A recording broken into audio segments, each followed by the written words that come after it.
हाम्रो जीवनको सुरुवात के हो? हामीलाई जब दीक्षा दिन्छन् गुरुहरूले हामीले के सिक्दछौँ? सबभन्दा पहिले बिहान उठेर के गर्ने? स्नान गर्ने। स्नान गरेपछि अरू काम गर्ने होइन, सबभन्दा पहिले के गर्ने? श्रीराजजी महाराजलाई, परमात्मालाई प्रणाम गर्ने। अब घरमा धेरै सदस्यहरू छन्, एकजनाले पूजा गर्दा भइहाल्छ, तर सबै सदस्यहरूले पहिले प्रणाम गरेर, ध्यान गरेर, महाप्रसाद र चरणामृत ग्रहण गरेर मात्रै अनि संसारको काम सुरु गर्नुपर्छ, हैन? र मात्रै जब हामी बिहान महाप्रसाद र चरणामृत लिएर अगाडि बढ्दछौँ अनि हाम्रो जीवन कस्तो हुन्छ? सदा आनन्द मंगल में रहे, सदा आनंद मंगल में रहिए, सदा आनंद मंगल में रहिए, सदा आनंद मंगल में रहिए। महाप्रसाद और चरणामृत, महाप्रसाद और चरणामृत, महाप्रसाद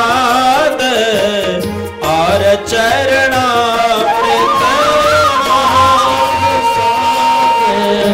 और चरणामृत, ये सुख साथ ही में पाए,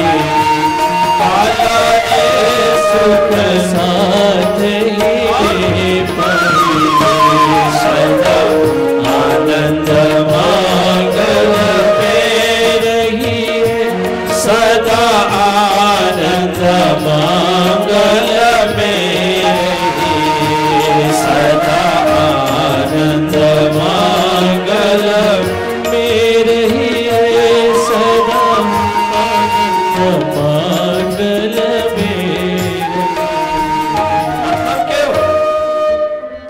मतलब के हो? बिहान उठेर नुहाई धुवाई सके, नुहाई धुवाई पनि किन हामीले गर्यौं?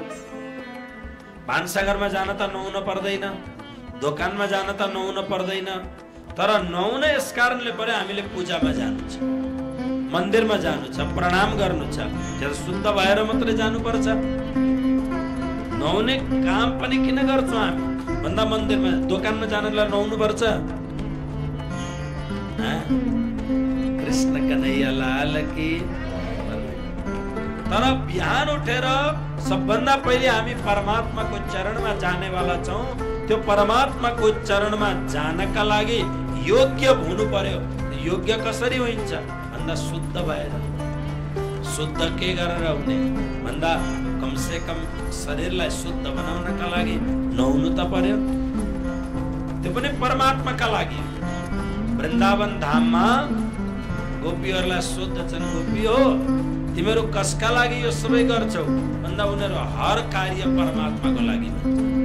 आँगनमा झाडु लगाउँदछन् तर पनि गोपीहरू के भन्छन् भन्दा यो आँगनमा झाडु हामीले यस कारणले लगाएको हो कि कृष्ण अहिले एकछिनमा आउनुहुन्छ। उहाँ आउँदाखेरि, उहाँले हिँड्दाखेरि उहाँका चरण एकदम नाजुक छ, कृष्णका चरण एकदम कमला छ। कुनै पनि ढुङ्गो यदि त्यहाँ रहेछ र कृष्णको चरणमा गाडियो भने उहाँलाई दुःख हुन्छ, त्यसकारणले झाडु लगाएको। घर आफ्नो सफा गर्दछन् तर भावना के छ? कृष्ण। अब घरमा भोजन बनाउँछन्, खानेवाला को पति पत्नी छोरा छोरी बाउ आमा खाने, तर के भन्छन् गोपीहरू? आज बडा मिठो सब्जी पकाएको छ, अहिले एकछिनमा कृष्ण आउनुहुन्छ, कृष्णलाई पस्किने। आज घरमा नौनी बनाएको छ, यो नौनी कसलाई खुवाउने? कृष्णलाई खुवाउने। घाँस काट्न जान्छन् हँसिया बोकेर, किन जाने भन्दा घाँस किन काट्ने भन्दा घाँस काटेर ल्याएर गाईलाई खुवाएर अनि गाईले घाँस खान्छ, घाँस खाएपछि गाईले दुध दिन्छ, त्यो दुध दही तताएर दही बनाउने, दही बनाएर माखन बनाउने अनि त्यो माखन कृष्णलाई खुवाउने। कृष्ण कन्हैया लाल की। र त भावना का एक एक परतमा कृष्ण बसेका छन्। यदि जान्ने हो भने हर कार्य परमात्मामय हुन सक्दछ, हर कार्य प्रभुमय हुन सक्दछ।